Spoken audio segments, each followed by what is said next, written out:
This is Kang, another hopeless virgin loser whose life was spent in such a shithole that he was always bullied by everyone. First, his parents were so poor that they tried to take their own lives, and if this was not enough, they were not even dead. So Kang will have to bear heavy medical expenses to keep them alive. If this was not enough, our boy had to join an illegal fighting competition in the Underworld to get some money. But this was not easy. There were literal monsters disguised as human, using many ways to biologically enhance themselves for their fights. But even our boy had a mysterious power, and people more than 100 times his size were not able to defeat him. The whole illegal fighting ring was now against our boy, but Kang just wanted to win the prize of the competition, 100 billion freaking dollars. This was just to turn his life around from a shithole. But how will he do it? And what power does he possess that the whole underworld was against him? Let's find out. Inside a dimly lit house, tension hung thick in the air as a ruthless group of thugs terrorized an innocent family. The father, trembling, huddled over his wife, trying to protect her from the violence. The intruders were relentless, demanding repayment for a debt that seemed impossible to settle. Their cruelty knew no bounds as they prepared to torture the family. He brought the iron closer, the heat of it searing through the tense atmosphere, making the family's fate seem inevitable. Just as the gang leader was about to press the scorching iron against the father, his sharp eyes noticed something, a flicker of movement from the wife. She was nervously clutching her phone, her fingers trembling as they tapped against the screen. Suspicion crept across the leader's face. With a swift, cruel motion, he snatched the phone from her hand, assuming she was trying to call the authorities. His voice dripped with mockery as he sneered, certain she was attempting to reach for help. But as his gaze fell on the screen, his expression shifted. It wasn't the police she was contacting. It was their son. Her message, hastily typed, was a warning to him, pleading for him to stay away, to not come home. The leader's sneer faltered momentarily. A low, dark chuckle escaped him as he considered the new information. Instead of torturing the parents, he saw a far more sinister option. Beating the son, their pride and joy, seemed much more satisfying. The threat of violence against their son struck the parents like a hammer, and terror washed over them. Panic twisted their faces as they desperately pleaded for mercy, their voices raw with fear. But their cries fell on deaf ears. The leader's sneer deepened as he coldly ordered his men to silence them. Without hesitation, the gang members bound the parents with rough ropes, gagging them to stifle any further pleas. Their muffled voices were swallowed by the oppressive silence of the room. Meanwhile, their son, unaware of the danger that awaited him, approached the house. His steps quickened as he reached the front door, a sense of unease gnawing at him. Inside, the gang leader listened intently, a cruel grin spreading across his face as he heard footsteps outside. The boy had arrived, just as they had hoped. The son knocked on the door, but only silence greeted him. His frown deepened as he noticed something was off. The door swung open slightly, and a chill ran down his spine. Cautiously, he called out to his parents, but the house remained eerily quiet. Unease settled over him as he stepped inside, carefully removing his shoes, unaware of the nightmare lurking just beyond. From behind her gag, the mother desperately tried to plead, her muffled voice barely escaping as she silently begged for her son's safety. But her faint cries couldn't reach him, her panic and fear trapped in the air of the dimly lit room. Unaware of the lurking danger, the son stepped further into the house. Then, without warning, from a hidden corner of the room, a figure lunged at him. A baseball bat, gripped tightly by one of the thugs, swung down with brutal force, aimed directly at his head. His mother watched in horror, her eyes wide, her muffled scream filling her throat as she braced for the worst. But in a stunning turn, the son moved with lightning speed, blocking the attack just in time. In one swift motion, he straightened up, his expression hardening with resolve. A powerful punch flew from his fist, striking the attacker with such force that the thug was sent sprawling to the floor, unconscious. For a moment, stunned silence gripped the room. Even the gang leader, previously brimming with cruel confidence, was left speechless, his eyes widening in disbelief. His arrogant smirk faltered, and his voice cracked as he stammered, unable to comprehend what he had just witnessed. The son stood tall, exuding a quiet but unmistakable strength, like a warrior ready for battle. The leader quickly snapped out of his shock, rage replacing his disbelief. He barked an order to his men, his voice sharp with desperation. His command rang out like a death sentence. They were to kill the boy. Weapons raised, the thugs rushed forward, eager to follow their leader's order. But the son was quicker, his body moving like a well-trained fighter. With ease, he dodged their wild, reckless swings, each attack missing its mark by mere inches. His reflexes were sharp, and he countered their blows with calculated precision. Every punch and kick he delivered landed with lethal force, sending one thug after another crashing to the floor. Amidst the chaos, one gang member saw an opening. Sneaking up behind the son, he lifted a stool high above his head and brought it crashing down onto the boy's skull. For a brief, tense moment, everything seemed to freeze. The room held its breath, waiting for him to fall. But instead of collapsing, the son slowly turned, a chilling smile spreading across his face. His eyes locked onto the attacker with an unsettling intensity.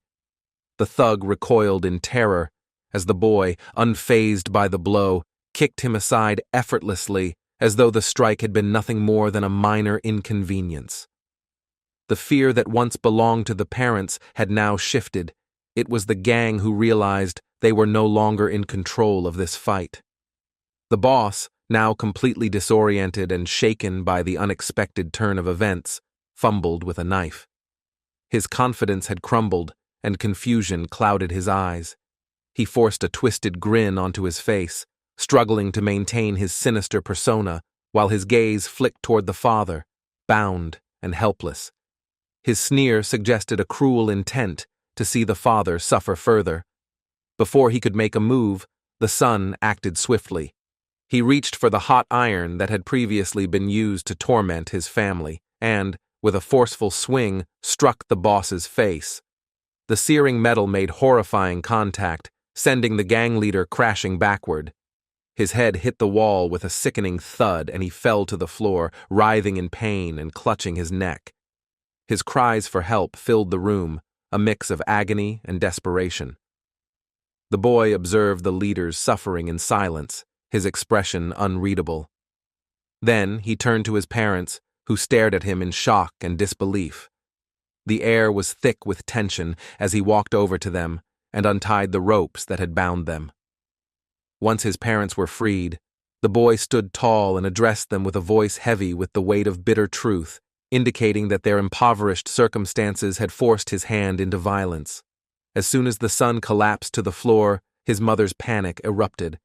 Her scream of "Sunwoo" pierced through the chaos as she rushed to his side, and the room descended into frantic disorder. The scene shifted to a bustling hospital. The corridors were a chaotic blend of doctors, nurses, and gang members, all scrambling to make sense of the situation. Shouts and questions filled the air, and the receptionist, struggling to maintain her composure, relayed the news with disbelief. The debtor's son, a high school student, had knocked down 10 gangsters all by himself.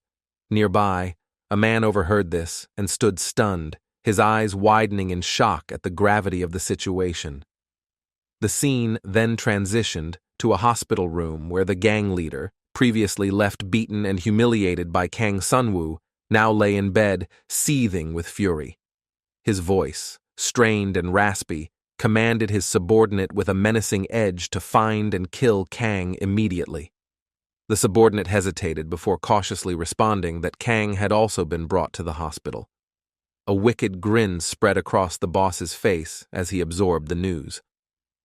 The departure of Black Bear meant that the situation was now dire for Kang. The boss, brimming with malicious intent, leaned in with unsettling calm and inquired about Kang's room. The receptionist, trembling with nerves, directed him to room 202. The boss charged down the emergency room corridor, his mind racing. He muttered to himself that with Black Bear involved, the outcome was inevitable. Black Bear, being one of their top fighter candidates, could determine if Kang was truly formidable. He lamented that it was unfortunate for the boy to be caught up in this situation. As he neared room 202, the boss slowed his pace and shook his head, a trace of reluctant sympathy crossing his face. He almost felt sorry for the young man inside. In the room, Black Bear towered over Kang, who was still connected to a saline drip. Black Bear, a hulking figure of muscle and menace, wore a smirk of disdain. He was unimpressed by the fact that he had been summoned for a high school student. Black Bear noted Kang's lack of fear, despite his intimidating presence. Most people would have been trembling by now. Kang, undeterred and calm, removed the saline needle from his arm and stood up. He met Black Bear's gaze with a quiet determination, showing no trace of fear, only a readiness for the challenge ahead. The boy stood there, unflinching, his eyes locked on Black Bear.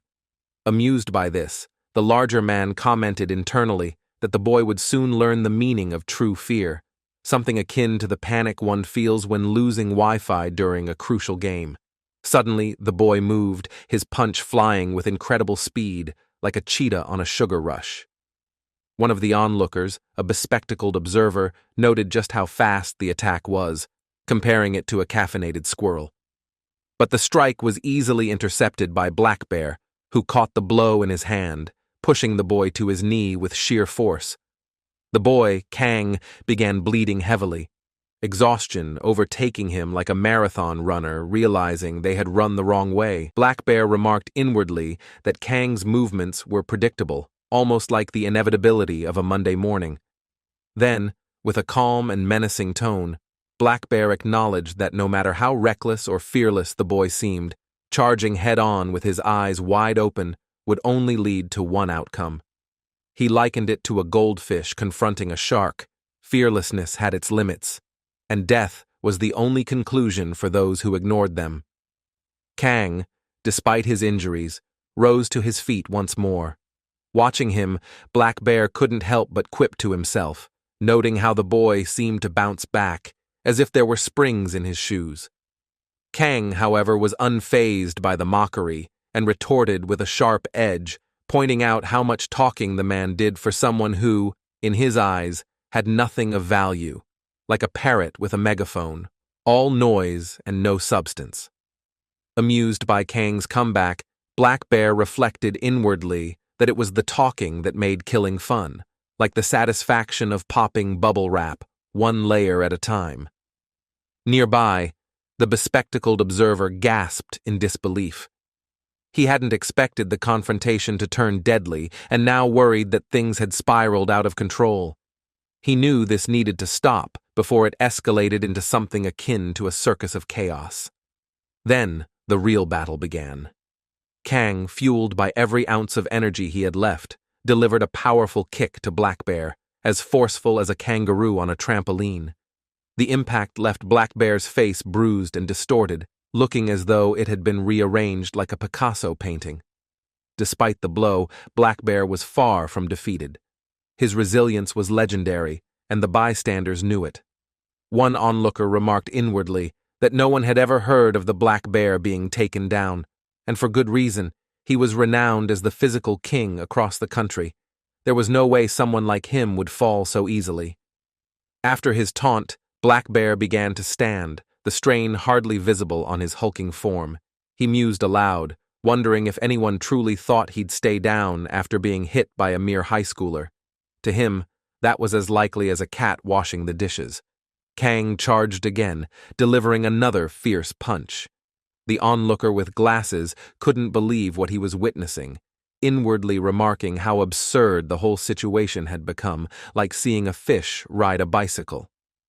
Without hesitation, Kang mounted Black Bear and unleashed a flurry of punches, one after another, relentless like a drummer on a caffeine binge. Amidst the assault, Black Bear, still maintaining his composure despite the onslaught, vowed to use his ultimate move against the high schooler. The bespectacled observer's shock deepened as he realized what was happening. Black Bear was about to use his infamous bone crusher technique. He thought to himself that this had gone too far, comparing the escalating absurdity to a clown car at a funeral. It was clear to him that things were spiraling into something dangerous. Suddenly, the observer rushed into the room, intending to stop the madness. Just as he did, Black Bear grabbed hold of Kang, attempting to lock him into submission. Yet, something was wrong. Black Bear's senses seemed to dull, and his strength faltered. He couldn't believe it, baffled by the sensation. His full power had been unleashed, but it felt off, as if a sumo wrestler were struggling on a diet. Kang began to move again, defying all expectations. Black Bear, now visibly confused, questioned how the boy was still moving, let alone intact. He wondered aloud if Kang's bones were somehow different, perhaps made of rubber, as they had withstood the devastating move without any apparent damage. Black Bear, now seething with rage, made another desperate attempt to grab Kang, this time with every ounce of energy he had left. But as he struggled to understand the boy's resilience, confusion clouded his thoughts. Why weren't Kang's bones breaking? It was as if the boy possessed some kind of supernatural strength, leaving Black Bear wondering if he was secretly a superhero. Kang, without hesitation, delivered a powerful headbutt, catching Black Bear off guard. Reeling from the blow, Black Bear mused whether the boy had reinforced his bones with metal, given his seemingly invincible strength, like a tank rampaging through a toy store. The damage from the headbutt was severe, but Kang didn't stop. His relentless attack continued, punch after punch, landing with precision and force, like a woodpecker drilling relentlessly into a tree.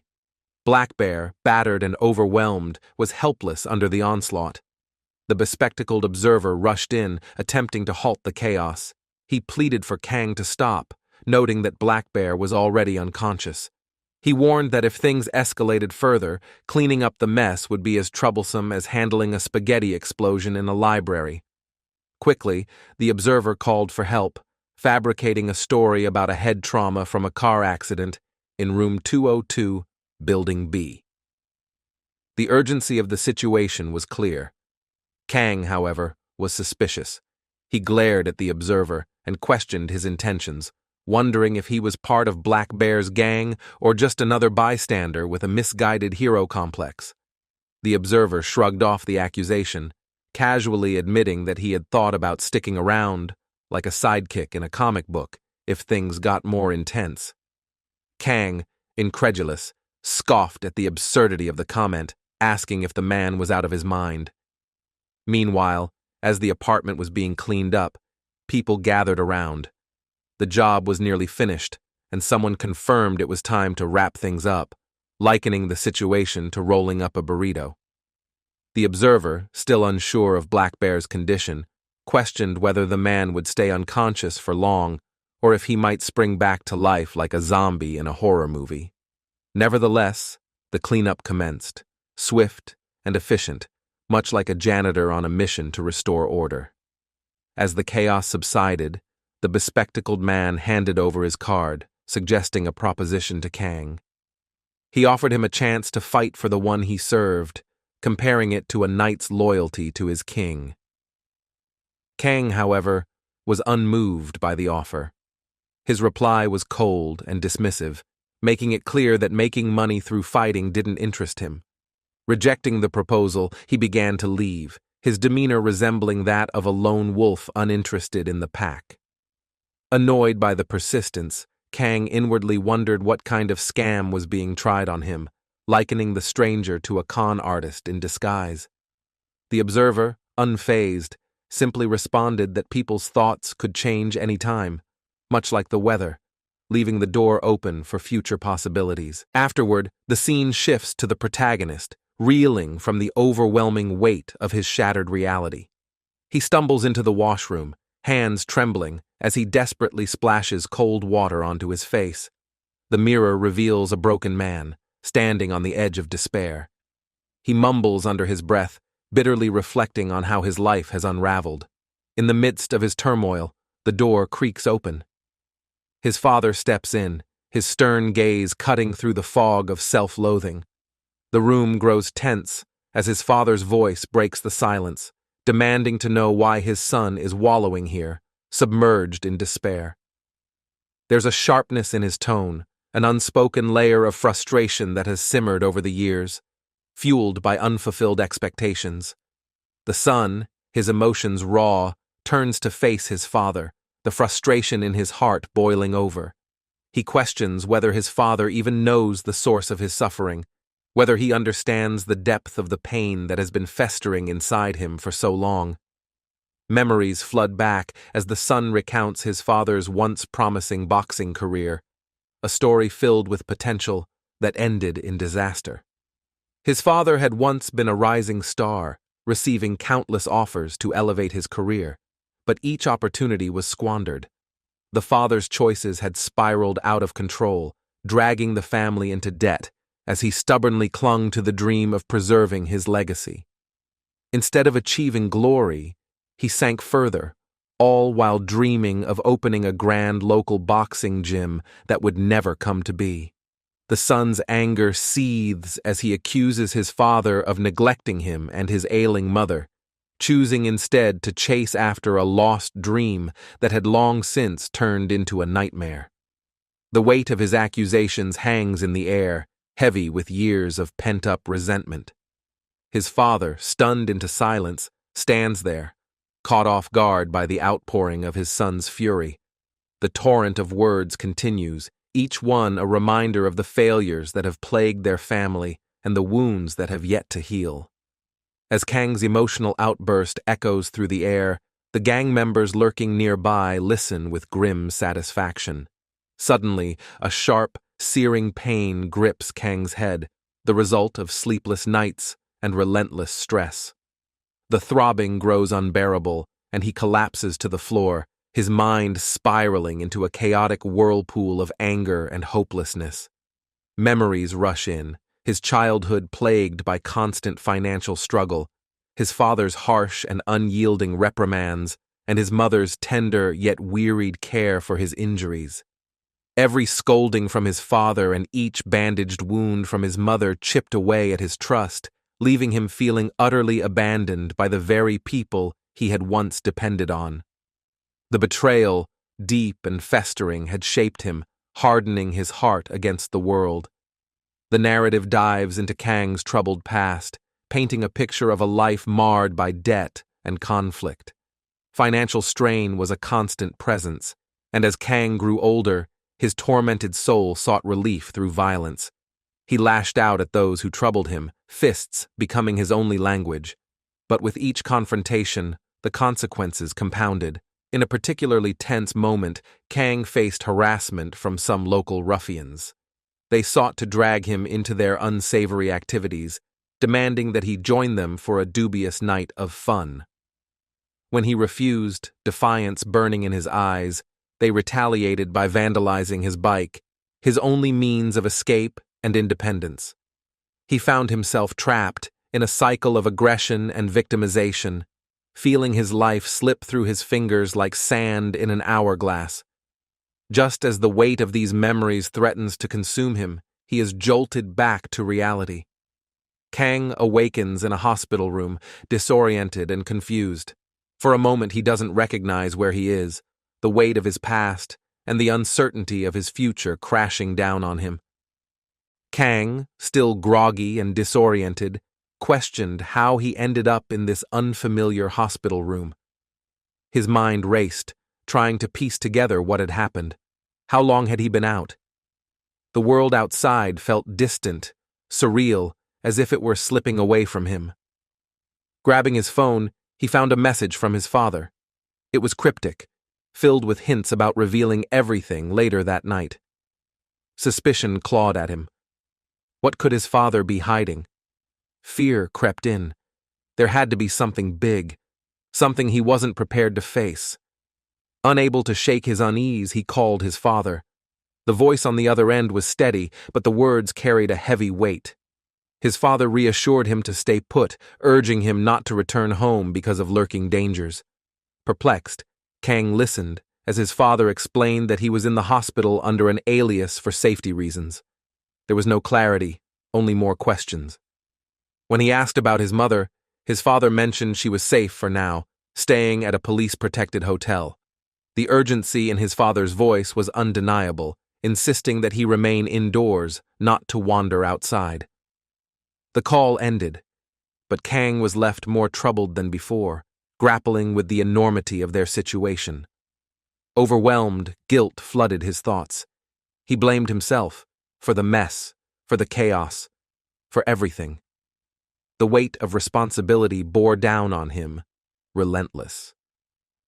And then, his phone rang again. This time, the news was devastating. His father was in a coma.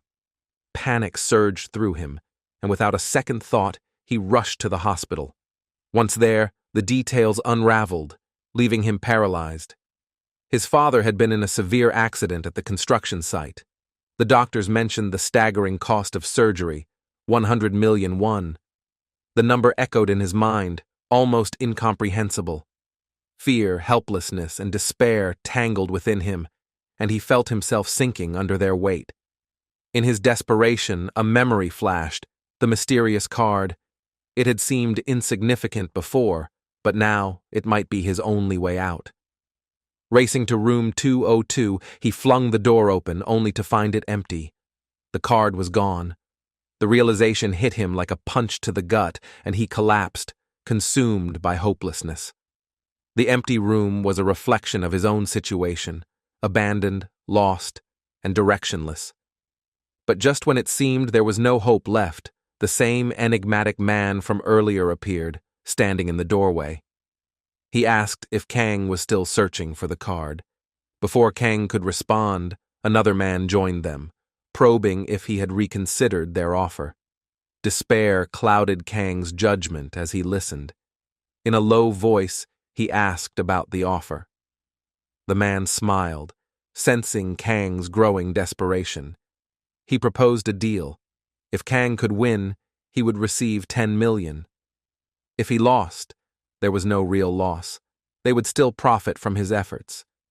It was a high-stakes proposition, and Kang, teetering on the brink of despair, felt his curiosity piqued. The overwhelming pressure of his situation hardened his resolve. What choice did he have? The subsequent scene revealed an office concealed within the shadowy corridors of the hospital.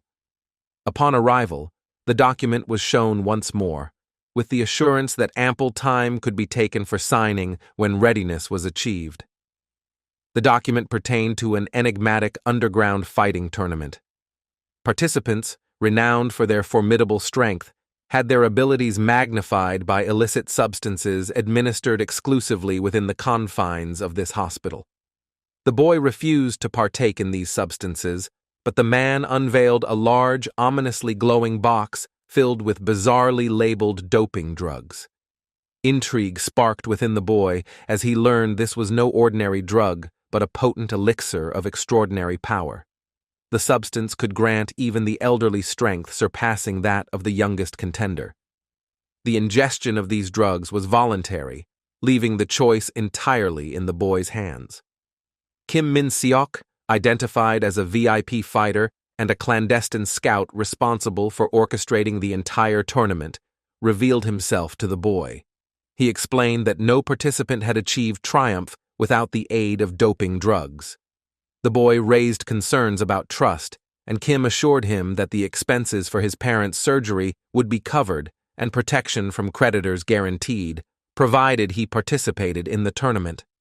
Despite his skepticism, the boy was reassured that his parents' safety and medical expenses would be fully managed and all debts settled. Persuaded, the boy inquired about his share of the 10 million prize. Kim explained that the prize amount would depend on the volume of bets placed on him, with potential earnings reaching up to 15 million. He cautioned about the tournament's illegality and perilous nature, revealing that only 10% of previous participants had survived.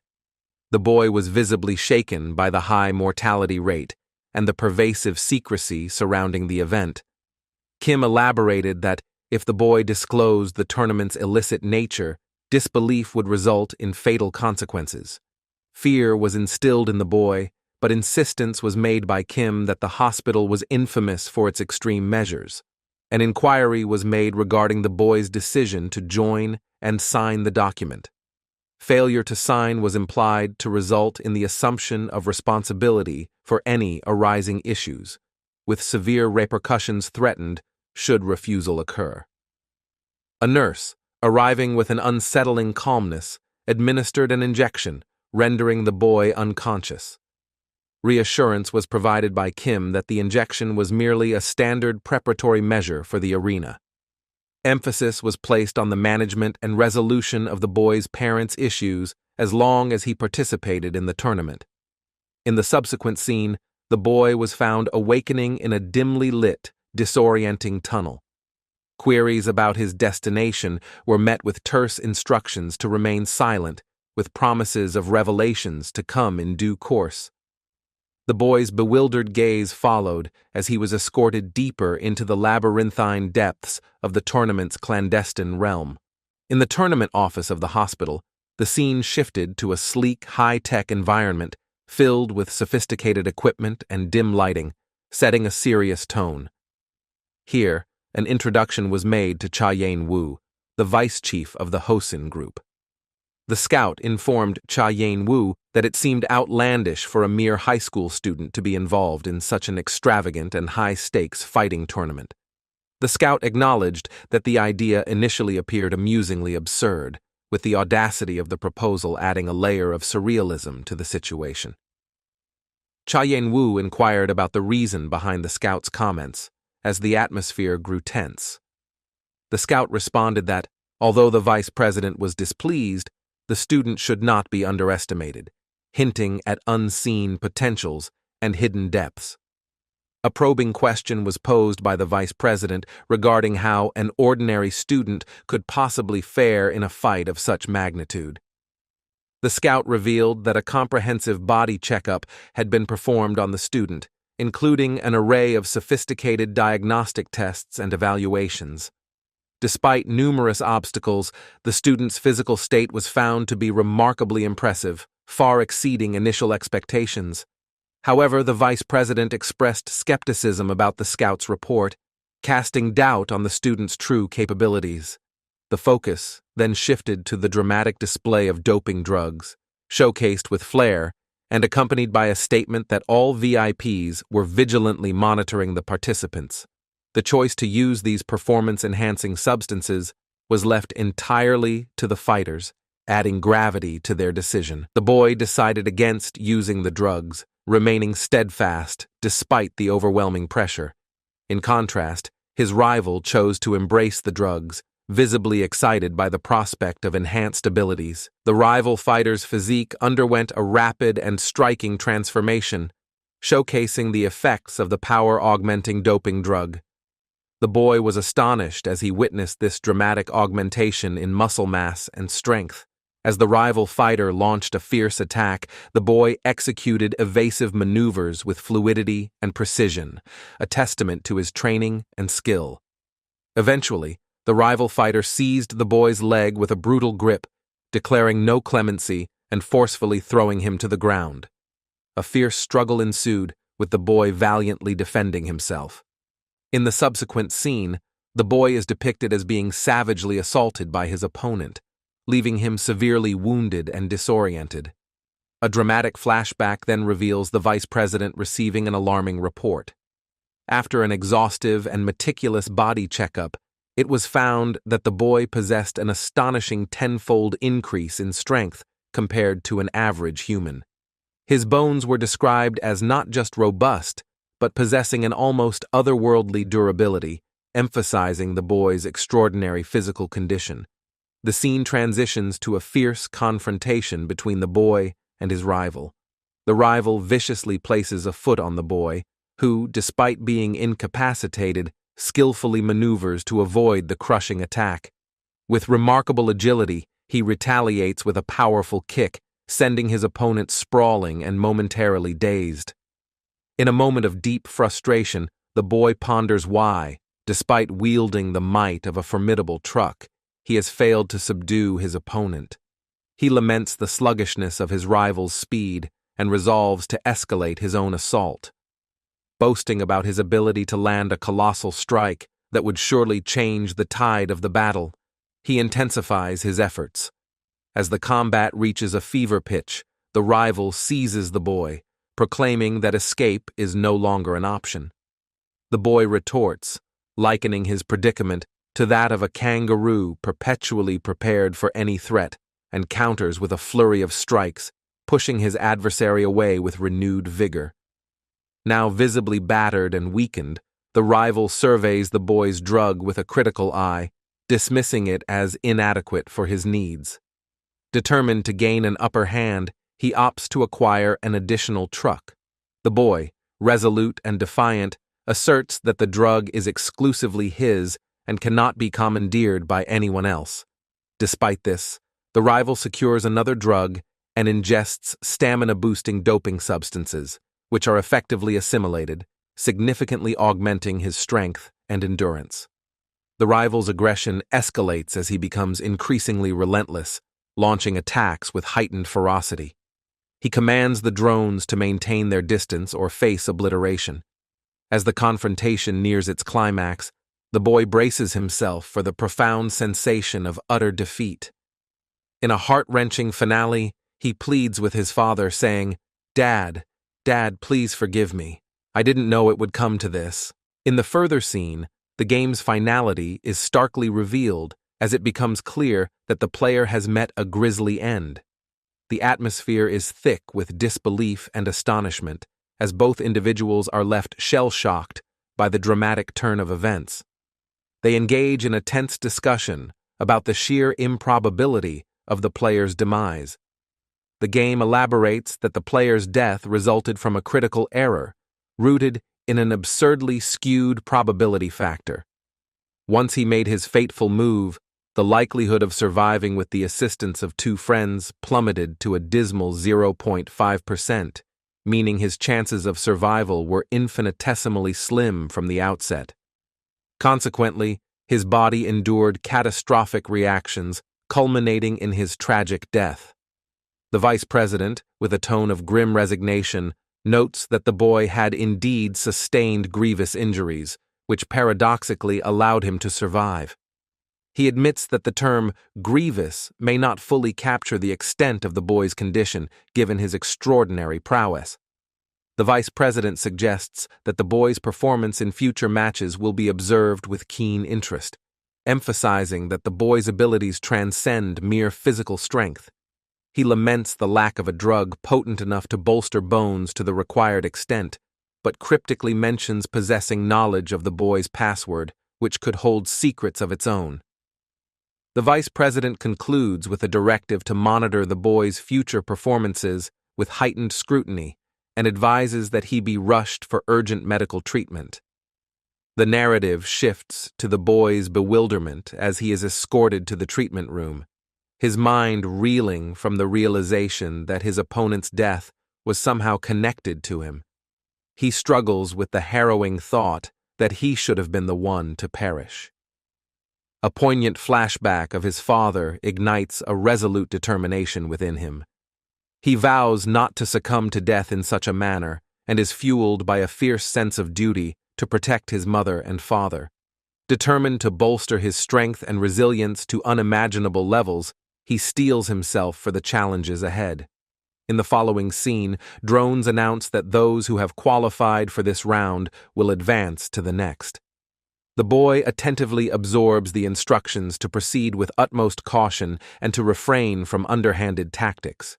Reflecting on the looming dangers, he recognizes that the forthcoming challenges will be even more perilous. With steely resolve, he pledges to remain vigilant and prepared for whatever comes next. Upon entering the arena, the boy is immediately encircled by a swarm of drones and a multitude of fighters. Noting the attention drawn by his distinctive high school uniform, he becomes the focal point.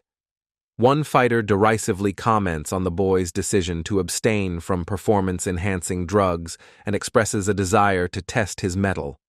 Another fighter, brimming with belligerence, insists on engaging the boy, sparking a heated and acrimonious debate. The boy, acutely aware of the stakes, understands the necessity of remaining alert and cautious. A particularly imposing fighter, resembling a formidable beast, delivers a chilling warning that failure to respond to the challenge will result in dire consequences. Undeterred, the boy resolves to surpass every obstacle with even greater strength and ferocity. He prepares to unleash a torrent of attacks with unparalleled intensity, determined to showcase his extraordinary power and emerge victorious against all odds. As the boy prepares to strike his opponent, another man suddenly arrives and commands, "Stop!" The first man, taken aback, asks why interference is being made. The second man explains that the opponent is just a young student. The first man responds with frustration, questioning why he is being obstructed and dismissing the threat posed by the boy, noting that only doping drugs have been used and asserting that the boy cannot harm him. The boy, resolute, demands another dose to enhance his strength. Tension mounts as the two men seem poised to clash, but the boy insists that action must be taken rather than sitting idly. Just as a confrontation seems imminent, a drone arrives, buzzing aggressively, and immediately kills the first man. The drone announces, "Anyone fighting outside the arena will be killed on the spot. Instructions had been given." The boy protests, questioning how someone can be killed without warning and wondering if anyone will survive. A screen then appears, congratulating everyone for reaching this stage. It explains that the doping drug test round has been completed, and this was merely a preliminary event. As survival continues, the chances of elimination will increase. The message warns that losing at this stage means direct elimination and encourages participants to give their all to secure the top position for a grand prize of 10 billion. Hearing the announcement, everyone erupts with enthusiasm. One participant declares, "I will win this," while another asserts, "No, I will win this." The boy, feeling the weight of his responsibility, thinks about how the prize money could provide a good life for his family.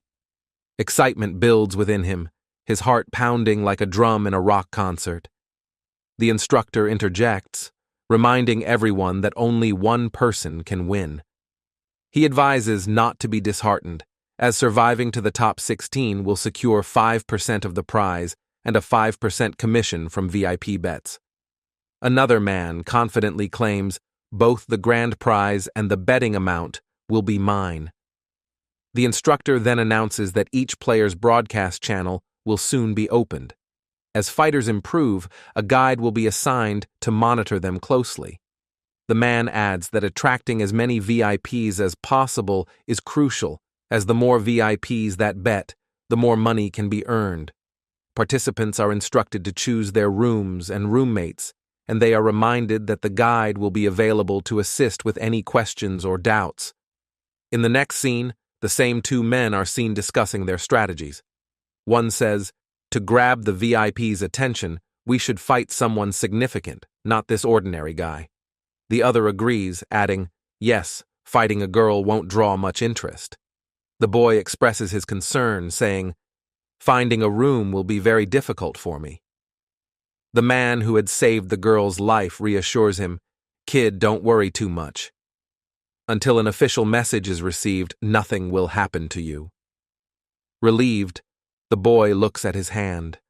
As he does, a man departs, muttering, "This can't be happening."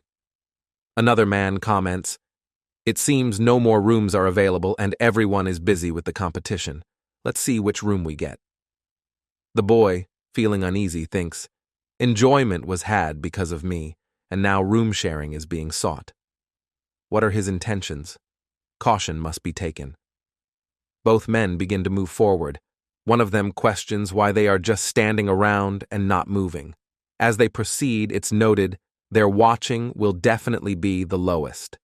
The other man explains that the room chosen was selected because it offers higher ratings due to increased danger, similar to the muscle-bound competitor who was killed. More opponents need to be brought in to ensure survival.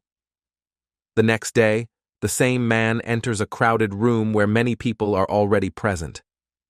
He closes the door behind him, declaring, "This place is great." He then orders, "Get out of my way." Soon after, it is observed that the camera isn't even moving and the door was closed, signaling impending danger. The man is killed with a mere touch of 2 fingers. Witnessing this, the other 2 are visibly shocked. The man who performed the act challenges, "Does anyone else want to mess with me?" The 2 remaining individuals are stunned and respond, "Very well, now calm down and let's get the job done. We are looking for the man we need to meet." It is revealed that this man's name is Min-soo, a 19-year-old black belt. In the car scene, Scout Kim and the vice president are discussing their plans. Kim explains that the previous vice president will certainly support last year's champion, Joe.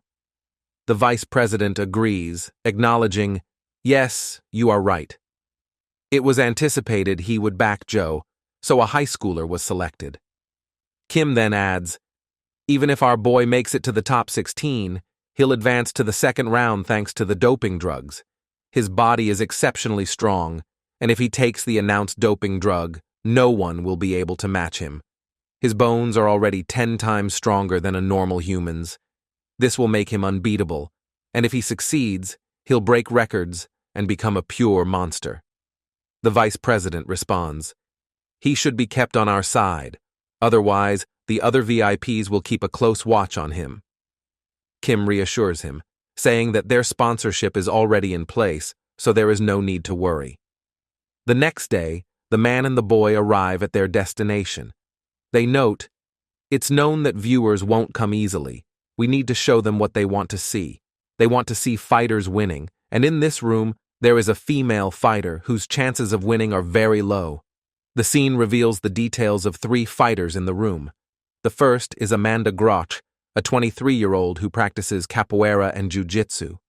The second is Kim Min-ho, the youngest in the tournament at 25, who is a boxer and appears very small. The third is Menon, 28 years old, who behaves erratically and repeatedly says, "Touch me, help me." The odd behavior of Menon leaves both observers visibly shocked. As the drones activate for the live broadcast, it is announced that the guide has started filming.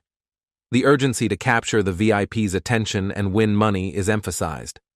To stand out, the boy uses a doping drug to enhance his strength, then quickly demonstrates his prowess by performing push-ups on one hand. He declares, "I have to show it now," and starts his impressive display. Observing the boy's trick, the girl, Amanda Groch, arrives and begins doing push-ups while balancing on one finger. The boy, astonished, remarks, "She is lifting her whole body with just one finger. How is her momentum being maintained?" Both Amanda and Kim Min-ho begin their push-up routines, each showcasing their unique strengths and techniques. In the scene, the boxer comments, "Everyone is showing their strength, they are all crazy," and proceeds to demonstrate his agility by running. Observing the display of skills, the boy reflects, "He is so fast, and everyone here is doing something." He then starts acting wildly, declaring, "I am the strongest. I am the best." Despite the frenzy, the boy feels isolated in his eccentric behavior. As the scene transitions, the door closes and the tournament battle list updates on the TV screen, revealing that the boy will face an opponent named Kai. Kai's photo appears, marking the beginning of the next phase. The scene shifts to the vice president and Kim discussing Kai. Kim explains that Kai is a highly experienced Letway fighter who has never lost a match since he became a regular fighter. The vice president inquires about Letway, and Kim describes it as a martial art similar to Muay Thai, known for its intense training and high difficulty. The vice president expresses concern about the boy's chances of survival, noting that Letway involves extensive use of elbows and knees, which poses a significant risk. Kim concurs, emphasizing that Letway techniques are powerful and require a high level of skill. However, he also points out that the boy's strong head might give him a fighting chance against Kai. Kim concludes that if this battle occurs, it will be highly interesting, though injuries are the reason why such techniques are generally banned in the tournament. The vice president comments that Kai can strike from behind with his elbows effortlessly, as if slicing through vegetables. He notes that Kai had been banned from previous competitions due to his exceptional skills, making him a formidable opponent. They mention that Kai's prowess in the sport led him to work for an organization, which he joined after using his fighting skills in dangerous scenarios, including battles with guns for entertainment. The vice president expresses doubt about the boy's chances against Kai, questioning how someone who has only fought debt collectors and black bears could possibly stand up to such a seasoned fighter. The scene concludes with a close-up of Kai's photo, emphasizing his strength and experience as a 28-year-old Letway fighter. In a room designed for recovery, containing 5 chambers, one of the chambers opens to reveal a boy stepping out. He feels an unusual lightness in his body and remarks that this sensation, which had occurred during his fight with the black bear, suggests he might have become stronger. Another person in the room wakes up and explains that the feeling of lightness is a natural result of pushing one's limits. As muscles recover from intense exertion, they grow stronger, which is why the boy is experiencing this newfound strength. The person suggests that the boy's body might be adapting quickly due to his recent intense training. The boy acknowledges that he didn't realize he was pushing his limits during the fight with the black bear, but he's now aware of his rapid recovery. He then inquires about why the other person risked his life to help him. The other person, taken aback, admits that the boy reminds him of his own son. Curious, the boy asks for more details about what this means. The other person reveals that he couldn't be a good father because he failed to support his son, who fell into debt and faced numerous troubles. The boy questions if this is the reason he is in the tournament, and the other person confirms that he needs to settle everything and clear all debts. The boy realizes that the other person's attempt to help him stemmed from a desire to rectify past mistakes, and he advises him to focus on his own survival and his real son. He warns that if the other person dies, it won't make a difference here. Shocked, the other person advises the boy to stop helping him or regret will follow, to which the boy responds that he didn't mean to cause offense. Meanwhile, a commotion is shown with a chaotic figure boasting on TV, claiming he can lick an elbow with his tongue. A drone hovers, monitoring him closely. The other person explains that fighters with more viewers or VIPs get arena matches, while the others face tougher rounds in the doping arena. This setup implies that attention will be drawn to the chaotic fighters arena, which could be a strategic opportunity for the boy. The boy sees this as a chance to attract VIP attention and bring them to their room. The other person is skeptical and questions if the boy has lost his mind. As Menon arrives, he inquires about whether their fight will be held in the arena or if it's just preliminary news. The boy is taken aback by Menon's question. Menon explains that there are 16 VIPs, each wielding real-world influence and power. The boy then asks if this means there's an underlying scheme at play. Menon expresses a desire to hear his mother's voice, hinting at a personal motivation. The scene shifts to a warehouse filled with cars. Scout Kim and the vice president arrive. The vice president questions why the arena is located in such a covert place. Kim clarifies that the location is kept secret by the organization, which is why they were summoned. They review the road channel footage of the girl, and someone is already there. The vice president inquires about who is overseeing her. Another voice interjects, claiming there has been a misunderstanding. The youngest girl from the Hosin group, Cha Seung-yeon, 19 years old, appears on screen. She downplays her interest in the boy, saying it's nothing more than curiosity. The vice president laments how, even though he was ousted from the company, his affairs are now scrutinized. Kim notes that even Seung-yeon is showing interest in their boss, prompting Seung-yeon to correct them, saying she prefers not to be called Jungle Sister, as she's just a young girl. Seung-yeon expresses her bitterness about hearing negative remarks and reveals that she dropped out of school to support her brothers and the company. She thanks the place for being intriguing and feels fortunate to be involved. The vice president, wary of her intentions, questions her plans, and advises her to leave if she's up to something. At that moment, a car arrives, accompanied by drones. The drones announce that they will guide everyone to the arena, signaling the start of the next phase in the unfolding event. And with that, this chapter comes to an end. Hit the like button and complete today's like aim of 500 likes. Also subscribe and join the channel to support me financially and get a shout out in the next video. Thanks for watching.